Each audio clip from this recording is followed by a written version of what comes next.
Salam. Sekarang hari Minggu tanggal 9 Agustus 2020. Kita berjumpa lagi dalam ibadah kita pada pagi hari ini. Sebelum kita mulai ibadah kita, mari kita terlebih dahulu berdoa memohon pimpinan Roh Kudus. Bapa di sorga, kami mohon Tuhan supaya ibadah kami pada pagi hari ini Roh Kudus yang ambil alih Tuhan dari awal sampai selesai.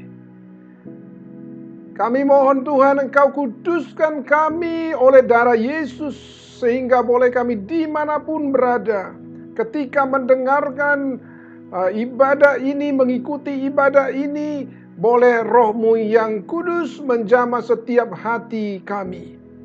Tuhan, terima kasih Bapa.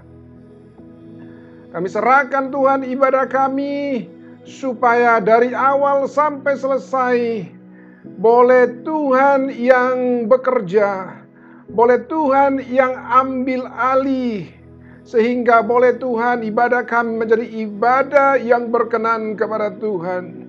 Jadilah ibadah kami pada pagi hari ini di dalam nama Bapa, Putra-Mu Tuhan kami Yesus, dan di dalam nama Roh Kudus. Haleluya. Sama-sama kita katakan amin.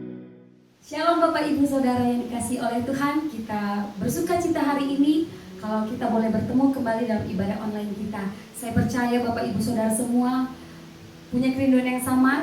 Kita mau siap-siap memuji Tuhan. Kita angkat pujian kita yang pertama, karena hanya bagi Dia segala pujian kita, hormat serta syukur kekal selamanya. Kita nyanyikan lagu ini.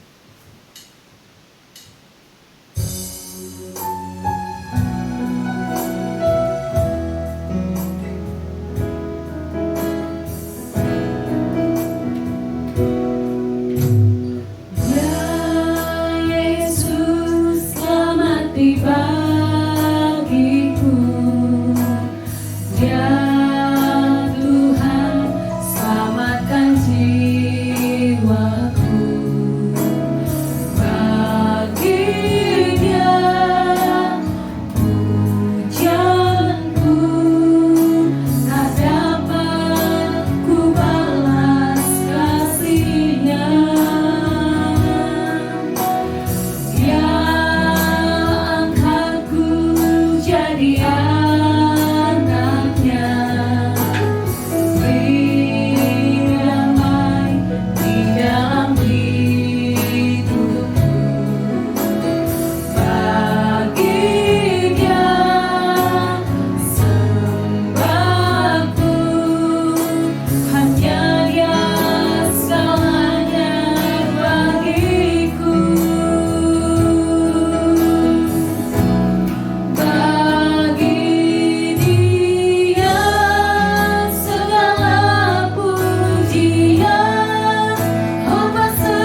dikasih Tuhan, saya mau mengundang semua Bapak Ibu Saudara untuk bangkit berdiri karena kita mau terus memuji Tuhan dengan lebih bersemangat lagi. Yang di rumah boleh sambil lompat-lompat, boleh sambil menari, oke? Kita nyanyikan lagu yang berikutnya, namanya Tuhanku Menara yang Teguh, Kota Benteng Perlindunganku. Kita boleh bertepuk tangan sambil bersukacita.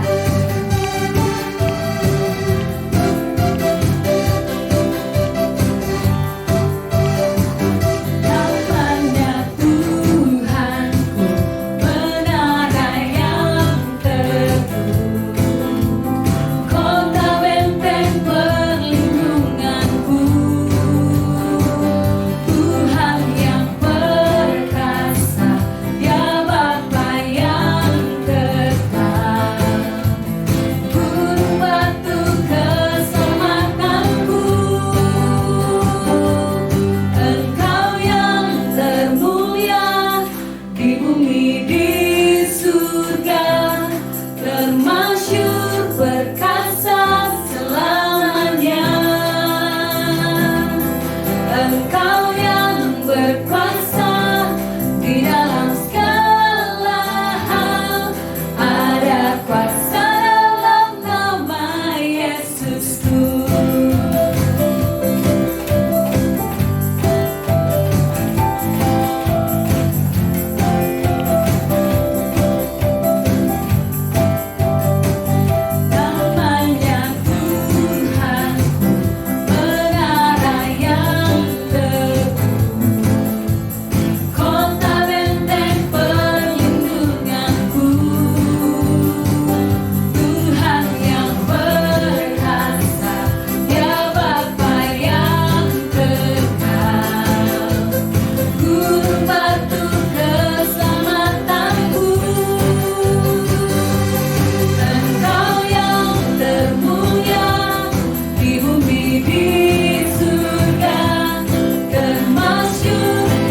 peliharaku. Kasih dan setia Tuhan tak pernah lalu di hidupku.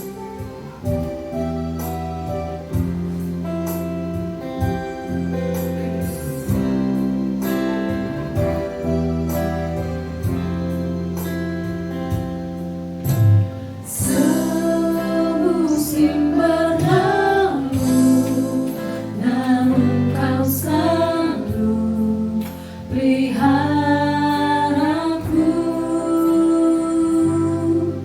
Kasih dan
Salam. Kita berjumpa lagi dalam ibadah kita pada pagi hari ini. Saya percaya selama 1 minggu Tuhan menjagai, Tuhan memelihara, Tuhan memberkati kita. Dan ini saatnya kita datang kepada Tuhan dengan ucapan syukur untuk memuliakan Tuhan, untuk meninggikan Dia, mengucap syukur kepada Tuhan. Mari kita sebelum mendengarkan firman Tuhan, terlebih dahulu kita berdoa kepada Tuhan. Bapa di sorga, kami mengucap syukur atas pemeliharaan Tuhan bagi kami selama 1 minggu berlalu. Semuanya karena kemurahan Tuhan kami bisa melewati hari demi hari 1 minggu ke belakang. Tuhan yang membimbing kami, Tuhan yang menuntun kami di setiap langkah-langkah kami. Tuhan yang memberkati kami dalam usaha kami, dalam pekerjaan kami. Kami bersyukur kepada Tuhan. Karena Tuhan adalah Tuhan yang baik. Tuhan yang selalu menepati janjinya. Yang selalu menjagai, memelihara kami, menyertai kami sepanjang jalan hidup kami. Dan saat ini Tuhan, kami mau mendengarkan renungan firman Tuhan. Kami mohon pimpinan Roh-Mu yang kudus, supaya boleh mengurapi Tuhan pikiran kami, hati kami, jiwa kami, bahkan tubuh kami boleh disegarkan oleh firman Tuhan. Terima kasih Bapa, terima kasih. Kami percaya Roh Kudus pasti akan ambil alih pemberitaan firman-Mu, supaya tidak sia-sia pemberitaan firman-Mu, tapi boleh firman Tuhan itu membangun iman kami semuanya. Dalam nama Tuhan Yesus kami berdoa, haleluya, amin. Minggu yang lalu kita sudah mendengarkan firman Tuhan mengenai seorang Kristen yang sejati. Bahwa seorang Kristen yang sejati, saya katakan minggu yang lalu, tidak ada kepalsuan dalam dirinya. Tidak ada kemunafikan dalam dirinya. Walaupun di tengah-tengah dunia yang penuh kepalsuan, yang penuh kepura-puraan, tapi dia tetap berdiri teguh untuk tetap kasihnya kepada Tuhan, kasihnya kepada sesama itu tetap genuine, tetap murni kasihnya. Dan itulah yang dicari oleh Tuhan di tengah-tengah pandemi yang saat ini sedang terjadi di seluruh dunia. Dan Tuhan akan menyatakan perbuatan-perbuatannya yang besar melalui orang-orang seperti ini. Itu sebabnya di dalam firman Tuhan dikatakan bahwa di dalam Roma 12 ayat yang ke-9 di sana jelas dikatakan, hendaklah kasih itu jangan pura-pura. Jauhilah yang jahat dan lakukanlah yang baik. Tuhan mau supaya kasih kita benar-benar murni. Kasih kita menjadi kasih yang sejati, genuine, muncul dari hati kita yang paling dalam, tidak dibuat-buat, tidak ada kepura-puraan di sana. Karena kalau kasihnya itu pura-pura, itu sama dengan sesuatu hal yang jahat. Dan Tuhan tidak mau seperti itu. Tuhan mau supaya kita menjadi orang Kristen yang sejati. Haleluya, haleluya. Dan pagi hari ini kita akan mendengarkan firman Tuhan mengenai tema berjaga-jaga. Hari Selasa yang lalu tanggal 4 Agustus 2020 seluruh dunia dikejutkan dengan adanya ledakan yang begitu dahsyat terjadi di Lebanon. Ibu kota Lebanon yaitu di Beirut, saudaraku. Ledakan yang luar biasa terjadi di sana. Dan seluruh dunia terheran-heran, kaget semuanya. mendengar berita bahwa ada ledakan yang begitu dahsyat. Kita bayangkan saudaraku bahwa di sana ada 2.750 ton amonium nitrat. Dan itu bisa menjadi sumber untuk melakukan peledakan. Sehingga ledakan yang begitu dahsyat terjadi. Begitu luar biasa, begitu besar, begitu banyak. Amonium nitrat tersimpan di gudang di dekat pelabuhan di Beirut. Dan itu meledak. Dan merusak, menghancurkan, meluluhlantakkan. Ada banyak bangunan-bangunan di dekat sana. Ada setengah daripada ibu kota Beirut hancur, saudaraku, karena ledakan itu. Itu menunjukkan bahwa saat-saat ini adalah sesuatu hal yang kita tidak tahu situasinya. Itu sebabnya Tuhan katakan berjaga-jaga. Karena kita tidak tahu hari Tuhan datang seperti apa. Bagi mereka yang sudah tewas, itulah hari Tuhan bagi mereka.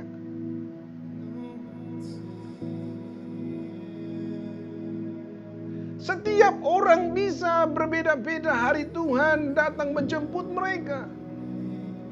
Tapi ketika datang hari itu, kita sudah siap. Kita sudah siap, saudaraku. Itu sebabnya Tuhan sering berulang-ulang mengatakan ketika Dia ada di bumi supaya kita berjaga-jaga dan berdoa. Karena hari Tuhan kita tidak tahu kapan datangnya. Tapi ketika datang hari Tuhan itu, kita sudah siap untuk boleh dijemput bersama-sama dengan Dia.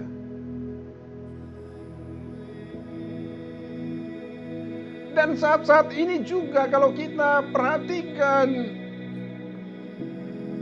semester pertama, semester kedua sudah berlalu. Dan banyak negara yang sudah memasuki jurang resesi. Karena kuartal pertama pertumbuhan ekonomi mereka minus. Dan kuartal kedua pertumbuhan ekonomi mereka juga minus. Kalau terjadi 2 kuartal pertumbuhan ekonomi satu negara minus, berarti mereka resmi memasuki jurang resesi. Dan itu yang sudah terjadi untuk beberapa negara di seluruh dunia. Termasuk tetangga kita, Singapura, Filipina, mereka sudah resmi masuk resesi ekonomi.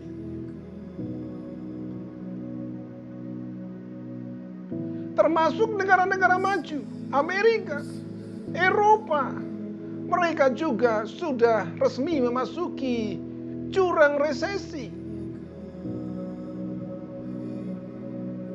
Sehingga saat-saat ini ekonomi dunia sulit untuk diprediksi ke depan seperti apa. Dan ini bisa berdampak nanti kepada perusahaan-perusahaan. Dan akhirnya nanti berdampak kepada karyawan-karyawan. Kalau kita tidak berjaga-jaga di tengah-tengah kesulitan yang sedang terjadi di tengah-tengah dunia, maka kita bisa terjatuh. Bisa juga kita mengalami resesi dalam ekonomi kita. Tapi kalau kita berjaga-jaga dalam situasi seperti saat ini, saya percaya walaupun dunia mengalami resesi, tapi kita tidak akan mengalaminya. Karena Tuhan akan menopang kita, Tuhan akan menolong kita, bahwa Tuhan akan selalu menyertai kita. Tidak akan membiarkan kita terjatuh, tergeletak. Tuhan berjanji, saudaraku, Tuhan tidak akan membiarkan kita terjatuh, tergeletak, sampai tidak tertolong lagi. Dia akan menopang kita. Saya percaya di tengah-tengah krisis yang saat ini sedang terjadi di seluruh dunia, Tuhan pasti akan memperhatikan anak-anaknya.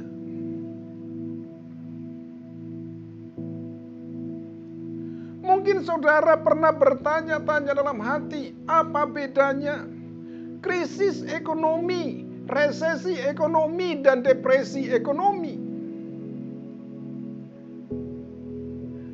Kalau kita lihat, saudaraku, bahwa ada 3 tingkatan di situ. Tingkatan yang pertama, krisis ekonomi. Kalau krisis ekonomi itu berdampak kepada daya beli masyarakat yang berkurang. Mungkin nilai tukarnya merosot nilainya. Tapi pertumbuhan ekonominya belum tentu negatif. Itu yang dinamakan krisis ekonomi. Tapi kalau sudah memasuki resesi ekonomi, berarti ada 2 kuartal negara itu mengalami kontraksi dalam pertumbuhan ekonominya, yaitu minus. Kalau nanti 3 kuartal, bahkan lebih panjang lagi dari 3 kuartal, maka akan disebutkan nanti menjadi depresi ekonomi. Indonesia saat ini belum memasuki resesi ekonomi. Karena kuartal pertama pertumbuhan ekonomi kita masih positif. Kuartal kedua memang negatif. Minus 5%. Dan kita tidak tahu nanti untuk kuartal ketiga ini. Kita berharap kuartal ketiga ini pertumbuhan ekonomi kita bisa positif. Kalau pertumbuhan ekonomi kita positif di kuartal ketiga ini, berarti dari Juli sampai September, itu menandakan bahwa kita tidak akan masuk ke resesi ekonomi. Tapi kalau masih negatif, maka Indonesia akan memasuki resesi ekonomi. Tapi saya mau katakan kepada saudara, seperti apapun terjadi kesulitan ekonomi di seluruh dunia, bahkan di negara kita, kalau kita tetap berjaga-jaga, kita tetap memperhatikan rambu-rambu yang Tuhan sudah tetapkan di dalam kehidupan kita, tidak menyimpang ke kiri dan ke kanan, saya percaya Tuhan akan memelihara hidup kita. Engkau tidak akan terjatuh, engkau tidak akan terperosok, tapi Tuhan akan selalu memelihara engkau, melindungi engkau. Mari kita buka firman Tuhan dari Lukas 21 ayatnya yang ke-34 sampai 36. Lukas 21 ayat 34 sampai 36. Jagalah dirimu, supaya hatimu jangan syarat oleh pesta pora dan kemabukan, serta kepentingan duniawi. Dan supaya hari Tuhan jangan dengan tiba-tiba jatuh ke atas dirimu seperti suatu jerat. 35, sebab ia akan menimpa semua penduduk bumi ini. 36, berjaga-jagalah senantiasa sambil berdoa, supaya kamu beroleh kekuatan untuk luput dari semua yang akan terjadi itu, dan supaya kamu tahan berdiri di hadapan Anak Manusia.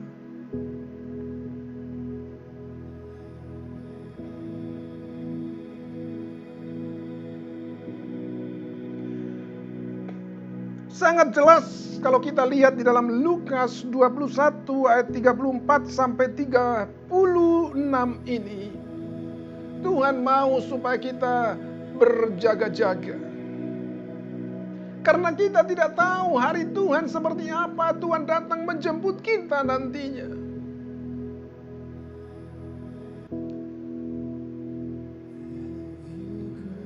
Tuhan mau supaya hidup kita siap ketika Tuhan Yesus datang menjemput kita. Itulah hari Tuhan bagi kita masing-masing.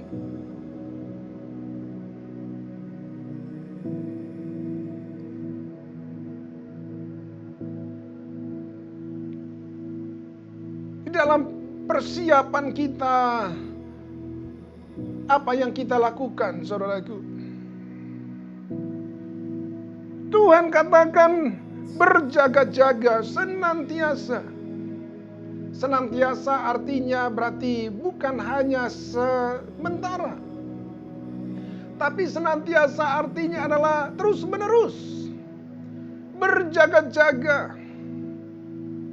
Tidak ada kata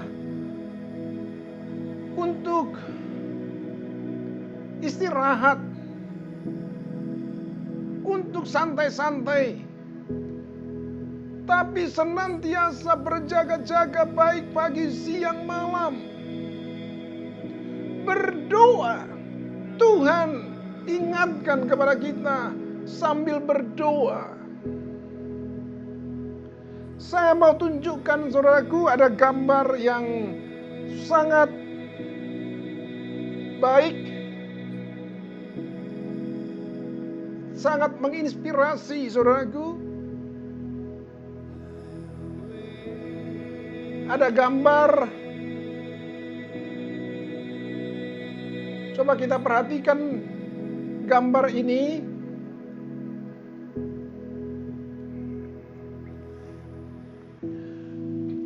Jembatan. Ada gambar jembatan gantung, di mana jembatan itu dibuat dari balok-balok kayu dan diikat sedemikian itu.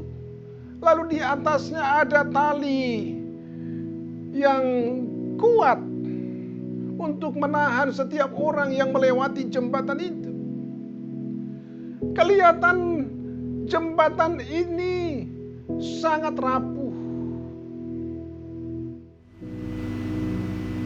sangat menakutkan.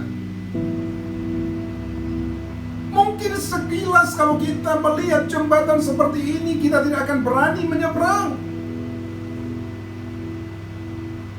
Tapi hanya ini satu-satunya jalan untuk bisa menyeberang jurang. Karena di dalamnya, di bawahnya itu ada air sungai yang begitu dalam dan deras. Jadi kalau kita mau menyeberang, harus melewati jembatan ini. Tidak ada jembatan yang lain. Hanya ini satu-satunya.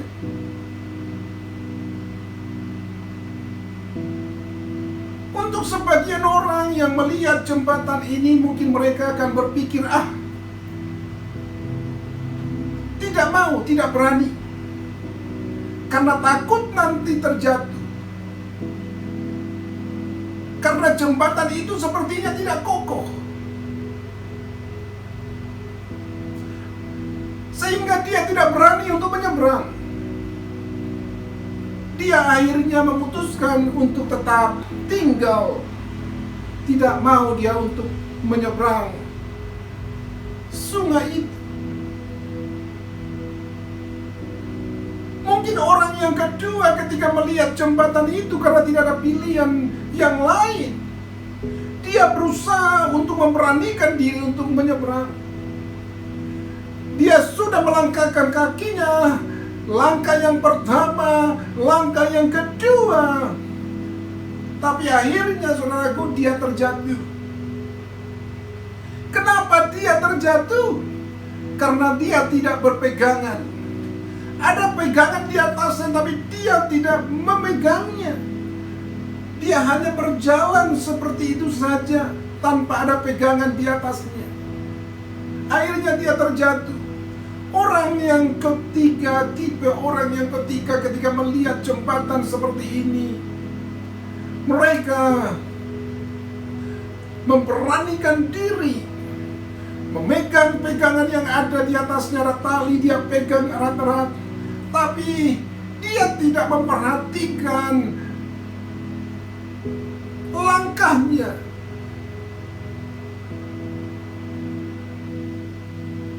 Sehingga ketika dia berjalan, karena dia tidak memperhatikan langkahnya, akhirnya dia terperosok ke bawah.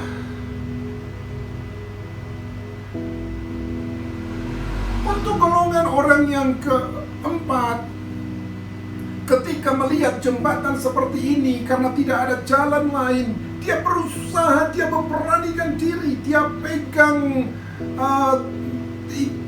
tali yang menjadi pegangan itu.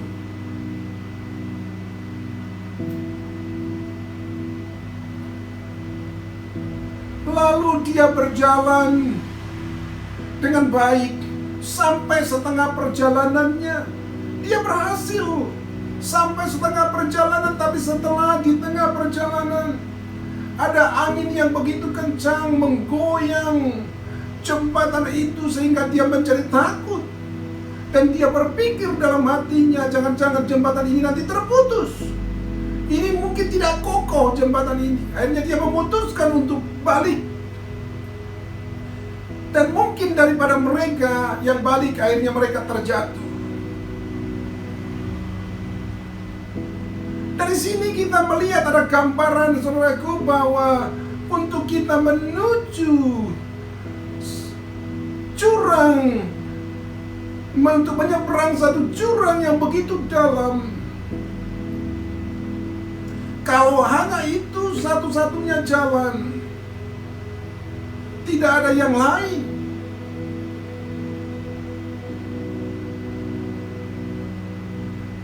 Ini adalah menggambarkan bagaimana kita saat ini ada di dunia ini.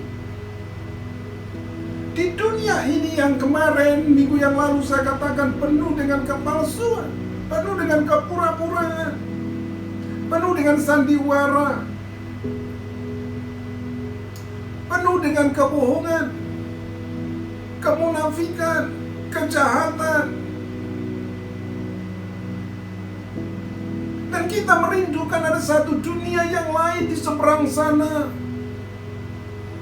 yaitu dunia yang penuh dengan sukacita, damai sejahtera, ada kedamaian di sana, ada kebahagiaan di sana. Dan kita merindukan untuk masuk ke dunia yang seperti itu. Dan saya percaya semua orang merindukan itu.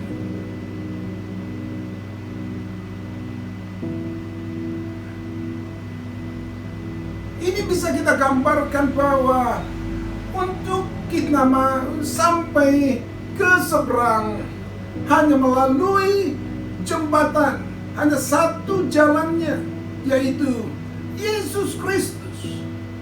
Hanya melalui Tuhan Yesus kita bisa sampai ke seberang.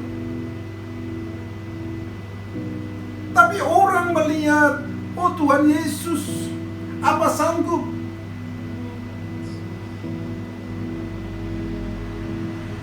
Sepertinya sudah babak belur. Ketika dia dicambuk sedemikian itu, tubuhnya sudah babak belur, sudah rusak sepertinya kulitnya. Orang lain tidak menganggapnya lagi.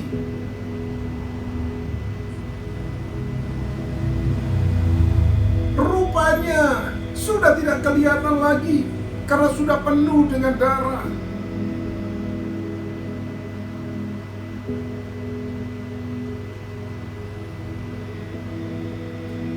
Sehingga banyak orang yang tidak percaya untuk melewati jembatan itu. Orang tidak berani untuk berpegang kepada Tuhan Yesus. Mereka tidak percaya kepada Tuhan Yesus.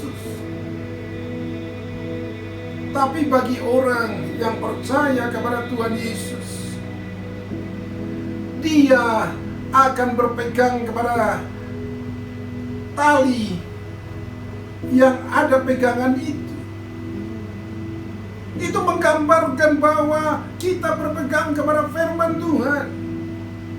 Saya percaya, saudaraku, kalau kita berpegang kepada firman Tuhan, maka kita akan sampai ke seberang. Kita akan bisa melewati jembatan gantung itu sampai kita nanti selamat ke seberang. Karena kita berpegang teguh kepada pegangannya ada. Di sana kita pegang erat-erat. Demikian juga secara rohani kita pegang firman Tuhan dalam hidup kita. Maka kita akan bisa melewati badai krisis yang saat ini sedang terjadi di seluruh dunia. Ini menggambarkan saat ini adalah situasi yang sedang terjadi di muka bumi. Sepertinya kelihatan rapuh.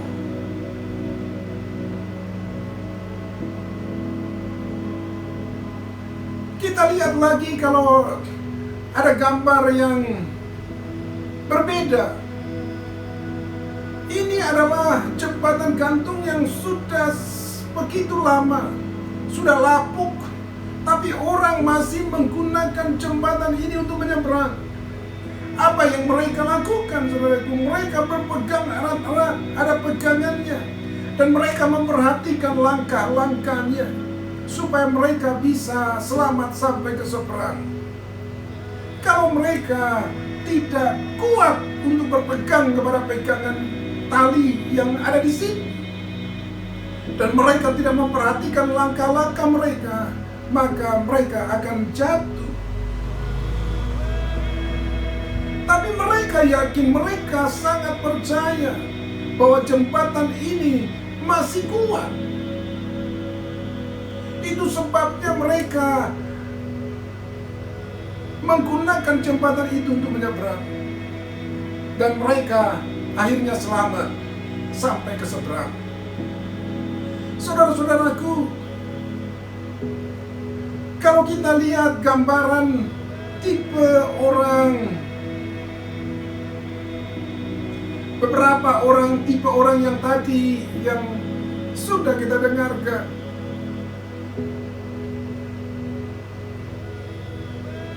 ada banyak orang yang sudah percaya kepada Yesus. Mereka berusaha untuk memegang pegangan yang ada di jembatan itu. Tapi langkah-langkah mereka tidak mereka perhatikan. Dan Tuhan mau supaya kita berjaga-jaga, sehingga langkah-langkah kita tidak salah. Tuhan mengatakan kalau kita melangkah jangan mengiri atau ke kanan, tapi lurus pandang ke depan. Tapi orang ini karena dia tidak memperhatikan langkah-langkahnya, akhirnya dia terperosok ke dalam. Ini menggambarkan bahwa ada orang-orang yang percaya kepada Yesus. Mereka di satu sisi berpegang kepada firman Tuhan, tapi langkah-langkah mereka tidak perhatikan. Mereka biarkan kaki mereka pergi kemana saja. Ada temannya yang mengajak untuk pergi ke diskotik, mereka pergi. Ke tempat-tempat klub malam, mereka pergi ke sana. Mungkin ada tempat-tempat prostitusi, diajak ke sana, mereka juga pergi ke sana. Sehingga suatu ketika nanti akhirnya mereka bisa terperosok, bisa terjerumus. Dan pegangan mereka, kalau mereka masih kuat memegangnya, mereka masih bisa bertahan iman mereka. Tapi kalau pegangannya sudah tidak kuat lagi, akhirnya terlepas, mereka bisa jatuh. Ini banyak anak-anak Tuhan yang mengaku pengikut-pengikut Tuhan Yesus seperti ini, saudara. Tapi ada juga, kalau kita lihat dari tipe orang yang terakhir, ketika mereka berjalan mengiring Tuhan Yesus di tengah perjalanan, sudah cukup jauh mereka mengikut Tuhan Yesus.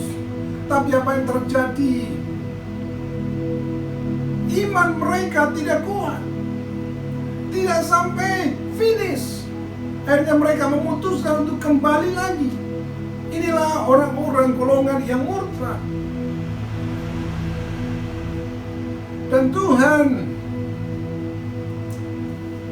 mau supaya kita berjaga-jaga dan tetap berdoa, supaya iman kita menjadi kuat, Sama dengan kalau di dalam Alkitab dikatakan dalam 1 Korintus 16 ayatnya yang ke-13. Dikatakan dalam 1 Korintus 16 ayatnya yang ke-13, saya baca untuk kita. Berjaga-jagalah, berdirilah dengan teguh dalam iman, bersikaplah sebagai laki-laki dan tetap kuat. Tuhan mau supaya kita berjaga-jaga.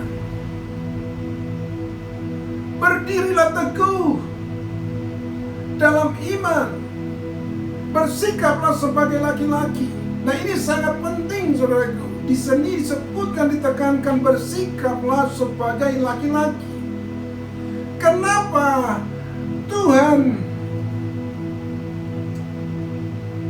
menggambarkan sikap seorang laki-laki? Karena sikap seorang laki-laki itu adalah identik dengan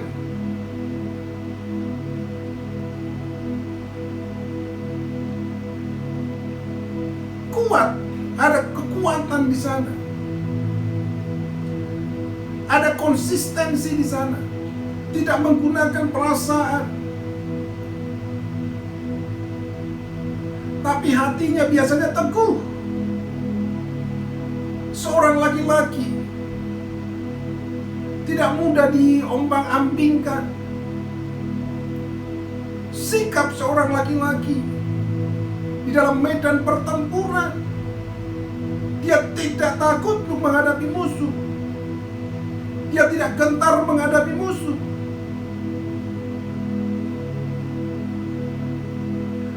Kalau kita lihat di dalam Alkitab, saudaraku, di dalam pertempuran, peperangan, ketika orang Israel melawan musuhnya, tidak pernah ada ibu-ibu yang dilibatkan dalam pertempuran, atau gadis-gadis dilibatkan dalam pertempuran. Selalu laki-laki yang maju dalam peperangan.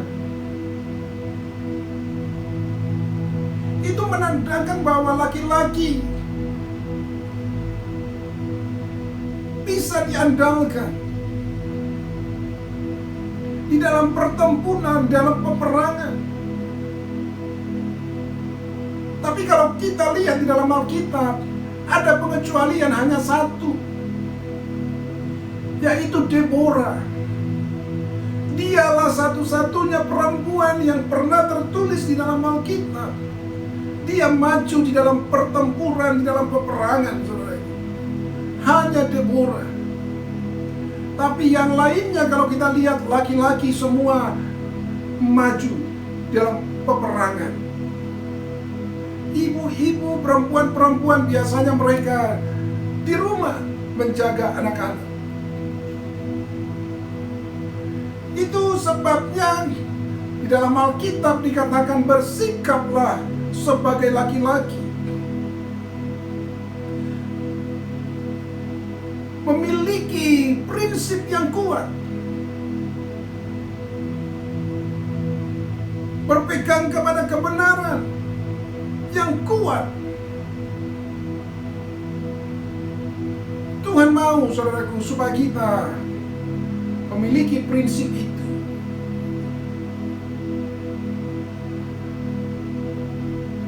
Demikian juga ketika Tuhan Yesus bersama-sama dengan murid-muridnya, Tuhan Yesus berkata di dalam Markus 14 ayat 38. Markus 14:3 ayat 38. Berjaga-jagalah dan berdoalah supaya kamu jangan jatuh ke dalam pencobaan. Roh memang menurut, tetapi daging lemah.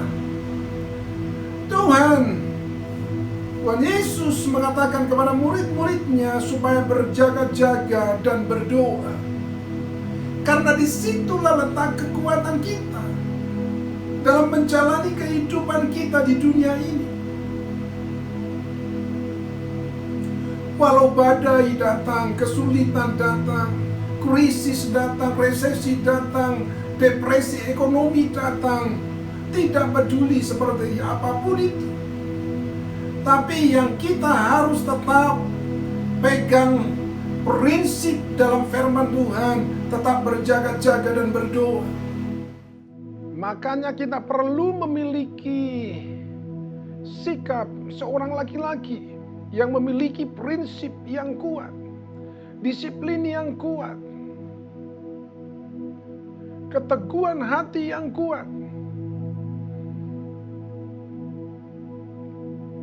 Tidak mudah diombang-ambingkan oleh perasaannya. Kalau ya, katakan ya. Kalau tidak, katakan tidak. Itulah sikap seorang laki-laki. Berani mengambil resiko.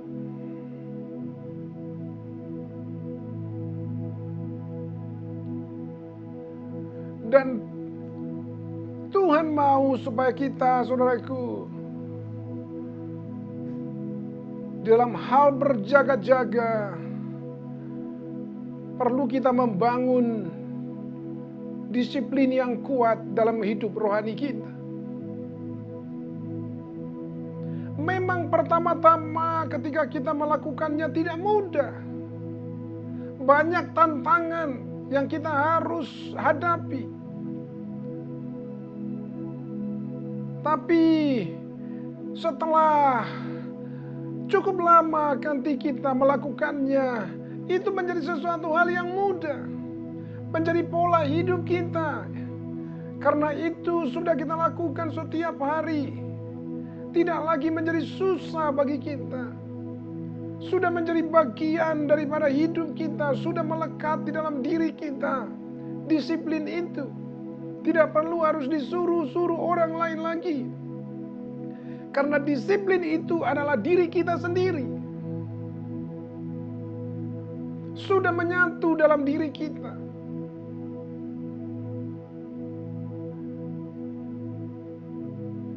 Tapi kalau kewaspadaan kita menjadi melemah, menjadi longgar, baca firman Tuhan sudah tidak lagi rutin setiap hari. Kadang-kadang baca firman Tuhan, kadang-kadang berdoa, kadang-kadang memuji menyembah Tuhan, semuanya. Disiplin rohani yang seharusnya rutin, itu menjadi bagian hidup kita, tapi itu menjadi longgar. Itulah yang membuat kita menjadi mudah terjatuh. Itu yang membuat kita menjadi mudah terperosok. Tapi kalau kita tetap berpegang kuat kepada tali yang menjadi pegangan itu, dan kita terus memperhatikan langkah-langkah hidup kita tidak menyimpang daripada kebenaran, maka kita akan berhasil. Kita akan berhasil dalam hidup rohani kita. Maka kita akan terpelihara hidup rohani kita.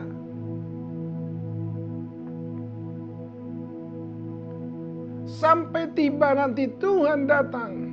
Sampai tiba hari Tuhan datang buat kita masing-masing. Kita bisa melihat hari itu dengan senyuman. Kita bisa menyambut hari itu dengan sukacita. Bukan dengan ketakutan.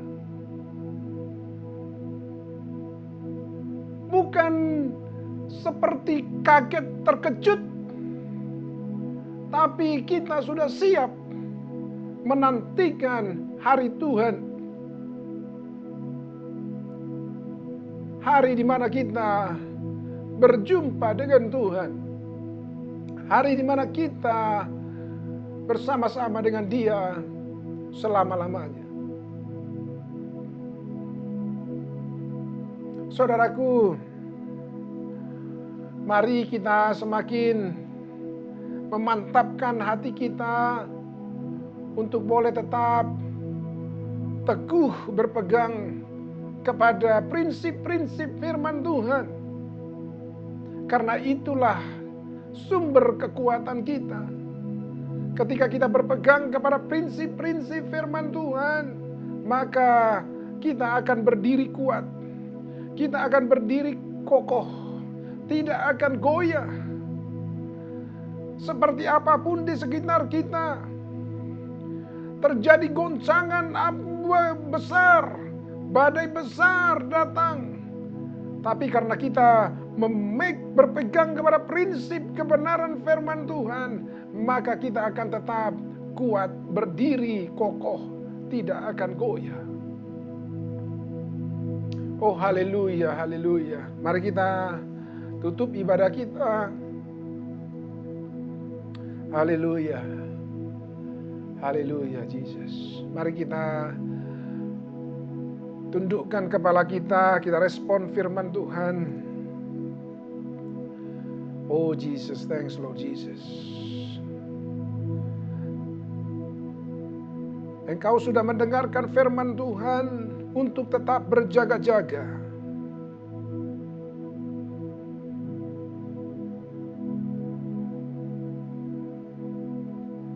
Kuncinya adalah berpegang kepada prinsip kebenaran firman Tuhan. Pegang erat-erat, jangan lepaskan, karena disitulah menjadi kekuatanmu. Di situ terletak kekuatanmu. Perhatikan langkah-langkahmu. Jangan menyimpang ke kiri ataupun ke kanan. Perhatikan langkah-langkahmu, supaya engkau tidak terperosok, jatuh, tapi boleh tetap melangkah dengan mantap. Karena selalu waspada, karena selalu berjaga-jaga. Di akhir zaman ini Tuhan mau supaya boleh tetap kita berjaga-jaga dan berdoa. Itu adalah prinsip kebenaran yang kita harus tetap pegang dalam hidup kita, yaitu disiplin rohani. Tuhan mau supaya boleh kita hidup disiplin secara rohani. Kalau selama ini saudara, disiplin rohanimu sudah mulai berkurang, sekarang datang perbaharui komitmen kepada Tuhan, supaya boleh lebih kuat lagi disiplin itu dijalankan. Baca firman Tuhan, merenungkan firman Tuhan, berdoa kepada Tuhan, menyembah Tuhan, memuji Tuhan. Itu adalah disiplin rohani yang kita harus lakukan setiap hari. Kalau kita melakukannya, maka kita akan kuat menghadapi kesulitan, tantangan, pencobaan di akhir zaman ini. Kita akan kuat.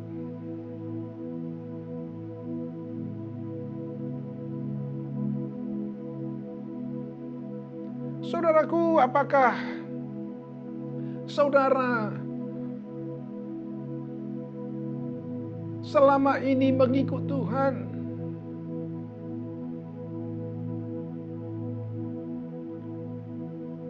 Langkah-langkahmu tidak dijaga. Kemana saja engkau diajak oleh temanmu, engkau tidak berani untuk menolak. Walaupun tempat itu adalah tempat yang tidak baik, engkau ikut melangkah ke sana. Engkau harus bersikap seorang laki-laki untuk berkata iya kepada kebenaran dan tidak kepada ketidakbenaran. Harus punya prinsip, harus punya keteguhan hati. Kalau engkau tahu tempat itu adalah tempat yang tidak baik, katakan tidak, walaupun itu temanmu. Karena itu adalah prinsip seorang laki-laki. punya ketekuan hati. Tidak mudah diombang-ambingkan.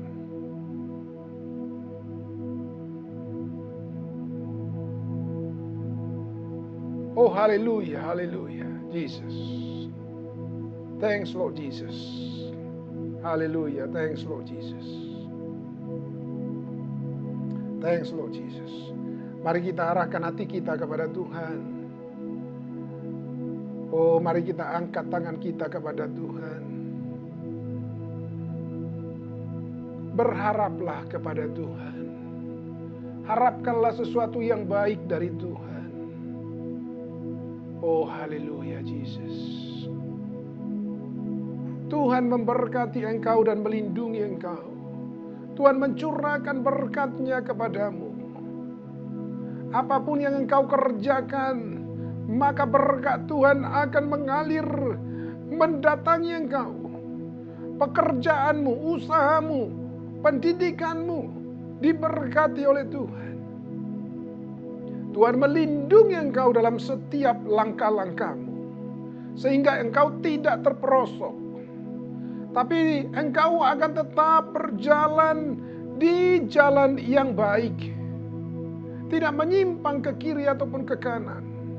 Tuhan melindungi engkau daripada orang-orang jahat, daripada roh-roh jahat. Tuhan melindungi engkau daripada kecelakaan. Tuhan melindungi engkau daripada segala sakit penyakit. Tuhan menyinari engkau dengan wajah-Nya dan memberikan kepadamu sukacita yang melimpah.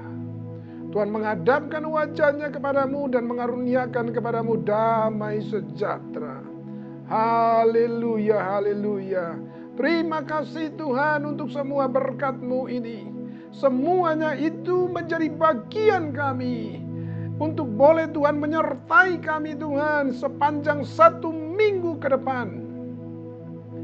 Tuhan, kami terus berkata, deklarasikan bahwa Tuhan Yesus adalah tempat perlindungan kami.